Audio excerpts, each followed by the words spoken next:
Welcome to TVC News. I'm Annie Carr. Spring is in the air and so is sex. We'll have an exclusive interview with Blair Hamilton from Sex Week's executive board a little later. But first, delayed results last Thursday caused a cliffhanger in the election. SGA Election Commissioner Will Logan announced results on Friday, with the top honors going to Baker Atchley. Jake Baker won the presidency by 450 votes. His running mate, Paige Atchley, won the vice presidency by 226 votes.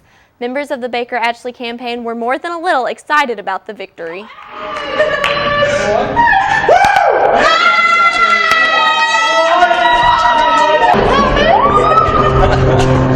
Mr. President, this week has been absolutely ridiculous. I'm so excited. After everything that happened the past week, we didn't know what was going to happen. Honestly, this is so unexpected. We started this campaign 2 months ago under no regrets type thing, just because we thought we were the absolute best candidates. And we're so happy to hear that the student body feels the exact same way. Paige, how do you feel? I don't even know what to say right now. I'm so excited that UT thought we were the best, because we absolutely thought we were. Definitely the little campaign that could. That's what we've been saying the whole time, and we were just so excited to serve the UT in this capacity. So, go Vols! Oh, so excited!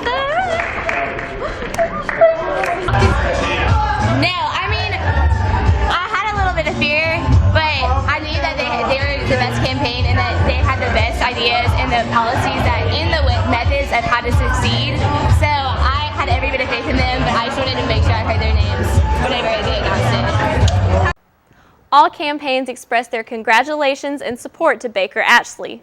Cole Lyles of the Amplify campaign said that despite his loss, he is glad to have been a part of the election this year. Absolutely. No, 100%. Completely worth it.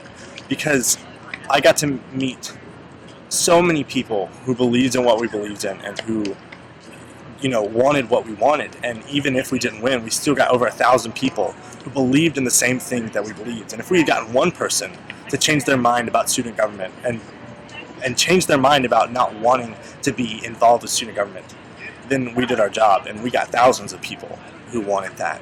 So absolutely, it was completely worth it, 100%. I would do it again in a heartbeat. Grant Davis of the Engage campaign won the position of Student Services Director. The 2013 Student Senate was also elected.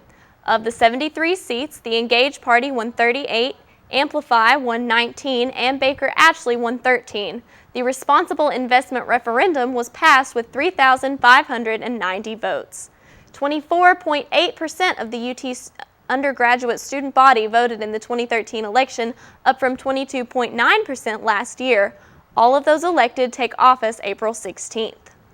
Monday night was the annual honors banquet for UT students and faculty. Among the awards given out was the Torchbearer Award, which is the highest honor the university gives to its students. There were 9 torchbearers this year: Katie Arnold, Daniel Aycock, John Carlton, Betty Hong, Blair Kuykendall, Will Logan, Adam Roddy, Nia Sheriff, and Ekshitha Yarabathula.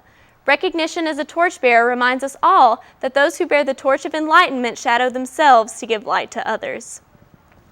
Greek Week, UT's annual celebration of Greek life, is here on campus. The event began April 6th and ends the 14th and includes friendly competitions and building a house for Habitat for Humanity. For more information, visit UT's Greek Week Facebook page. Stay tuned. After the break, we'll be getting sexy with Blair Hamilton from the Executive Board for Sex Week. Every patient, every time. Covenant Health rises to the top. In a study to determine best performing health systems, Covenant Health now ranks among the top 5% in the nation. Nationally honored for outstanding quality, Covenant hospitals and physicians provide better care, have higher patient satisfaction, and save more lives. 8 hospitals standing strong as one. Covenant Health. Big orange is our color. Big ideas feed the fire of the volunteer. When you see 16 million colors on a computer screen, understand a Tennessee graduate helped put them there. A Tennessee graduate made it possible for you to hold a conversation with a satellite in the palm of your hand. Our ideas touch your life in ways you can't imagine. Orange is simply a color. Big Orange is a way of life. The University of Tennessee. Big Orange, big ideas. My life is full of statistics.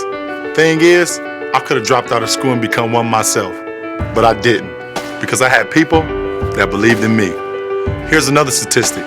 7,000 students drop out every school day. That's one every 26 seconds. It's time that students know that we believe in them.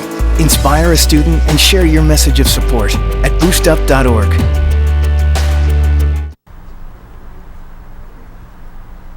It's finally here, Sex Week at UT. Students are taking advantage of the scheduled opportunities like free HIV testing and lectures such as How Many Licks Does It Take? Zach Plaster, a Sex Week Executive Board member, said that despite the controversy and loss of university funding, the week still has support. Realized throughout this entire experience is how supportive the student body is, and really almost the majority and almost all of any negative feedback we've gotten have been from non-students, really, people outside really of UT life. So yeah, student body is really supportive. Blair Hamilton, a member of the Sex Week Executive Board, is here with us today. Blair, thank you so much for being with us. No problem. Sex Week officially kicked off on Sunday. Tell us a little bit about how you feel that students are feeling about the week. Oh my gosh, there's so much excitement on campus. It's such a great thing to be a part of. We had our first full day of programming yesterday. We had the How Many Licks event. We had a ton of people come to that. We had concepts of virginity, and we had a couple of different panels. This morning we had a thing about how to talk to your parents about sex. It was free breakfast, and you know, kids love free food, so that was really great. So yeah, I love the energy about this right now. What kind of lasting effect do you think that Sex Week will have on the student body as a whole? Well, what I would like it to have is be something, the reason why I got involved with it was because I think sexual education, and not even sexual education, but just talking about sex, whether you're having it, whether you're going to have it someday, whatever you do, is so important. And so, you know, all the different panels we have, you know, some of them may appeal to you, some of them may not, but the big thing we want to do is encourage people to just talk about it and have conversations about what they want, what they're interested in, and just learn. That's great. And why do you think that so many UT students support Sex Week and its goals? I mean, I think a lot of students support it because honestly, like, this is the South, you know, we don't really have necessarily medical sex education in our high schools, and so for a lot of us, it's just not something we learn about. And so for a lot of students, like, we really don't learn about sex that much unless it's like something we find online, which, you know, that can be kind of shady, or you know, through trial and error. And personally, I don't really like trial and error as a learning method, so. Now, we've all heard about all the controversy surrounding Sex Week. How do you think that that has impacted the way that the event's going? I mean, we're taking a lot of measures with our events to make sure that they are as, like, the overall week is as balanced as it can be. We're trying to incorporate as big of a range of issues as we can be, which is what we've been trying to do all along. I think it's definitely given us a lot more publicity than we were having before. And I think it's like really made a lot of students think about it more, about why is this causing such controversy? Why is it the fact that 19 to 23, 24-year-olds wanting to like have educational programming about sex such a controversy? Like, that's kind of the thing it brings up for me. Okay. I know you all had record attendance at your How Many Licks Does It Take lecture, close to 400. So how do you feel about that? I wasn't actually at that particular lecture. I had papers because I'm a student too. I think it's great. I mean, it's something that students do. Oral sex is something that happens, I guess. And for me, I think if people want to learn about how to do it safely and in a way that's like good at communicating with their partner, then I think it's great. And Blair, what is the most rewarding part of this stressful process for you? I mean, honestly, everyone I work with is so great, especially Brandon and Jacob. They've really gone through the ringer on this, and they've done so good. The most rewarding part for me is just getting people to talk about it and seeing people, you know, after the lectures going up to our speakers. We had Megan Andelo the other night. Just seeing a lot of students coming up to her and being like, thank you so much. I didn't know that about my body. Like, people really kind of taking ownership of their sexuality or lack thereof. Like, if they're virgins, we had an event yesterday where a lot of people explained the reasons why, and also like what different virginities you can have and concepts of that. And so for me, just seeing people really excited to learn and taking like more pride in themselves as sexual adults is really cool to me. Well, thank you so much for being here with us. Good luck with all of the events this week. After the break, we'll have a look at UT sports. Stay tuned. I was 13 years old and life was normal until I decided to run away. And then I met him. I thought he was my boyfriend. He made me feel wanted and loved. I trusted him. So even when things went bad, I stayed. I had nowhere else to go. The things he made me do, he kept me under his control.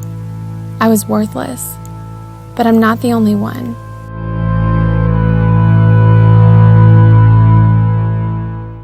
It is estimated that there are up to 300,000 minors at risk of being sexually exploited in the U.S. each year. 1 of 4 children who run away from home are approached for commercial sexual exploitation within 48 hours of running away.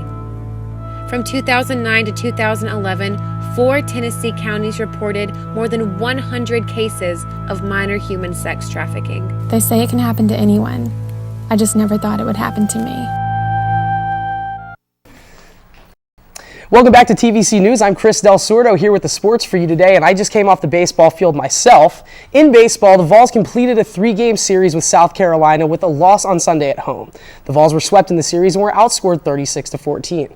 The Vols will be back in action in Johnson City Wednesday versus ETSU at 7:05 p.m. In softball, Raven Siobhan hit a 3-run homer and Ellen Renfro struck out 6 over 6 strong innings to lead number 5 Tennessee to a 6-1 win over Georgia on Sunday and a 3-game series sweep. The ladies outscored the Lady Bulldogs 25-6 in the series. They will be back in action Thursday at home against Tennessee Tech at 6 p.m. In tennis, senior Kata Zekli captured the match-winning point for the women's tennis team in a 4-0 victory over LSU. The Lady Vols improved to 10-8 on the year and 7-4 in the SEC. The 6th-ranked men's team ended their final road match of the regular season on a sour note Sunday, losing to the LSU Tigers 4-3. In golf, the Vols, the number 23 Tennessee men's team, finished the regular season when they combined for a 14-over par, 878, finishing 6th at the Insperity Augusta State Invitational at Forest Hills Golf Club. They began the SEC tournament on the 19th. That's all I have for sports. I'm Chris Del Sordo. I'll catch you later. Back to Annie with some upcoming events. The American Cancer Society will host their 10th annual Relay for Life in UT's Circle Park. And since cancer never sleeps, neither will the volunteers, survivors, and caregivers. The event takes place April 12th through the 13th from 6 p.m. to 6 a.m. with music, food, and other activities. For more information about forming a team, making a donation, or volunteering, visit relayforlife.org/UTK. And after you catch up on your rest after Relay for Life, get ready for the Orange and White Week next week on campus. The SGA Traditions Committee has planned numerous events for students, including free Rita's ice cream, a basketball tournament, and a cookout leading up to the Orange and White game next Saturday. Be sure to check it out. I Heart UT Week is a week of various on-campus activities and events sponsored by several campus organizations and dedicated to promoting school spirit and philanthropic efforts. Scheduled to take place April 20th through the 26th, the week will kick off with the Orange and White game and end with Fallapalooza. That's all we have for TVC News today. Thanks for tuning in this semester. We've had a great time bringing you your campus activities and updates. I'm Annie Carr. Have a great day, UT.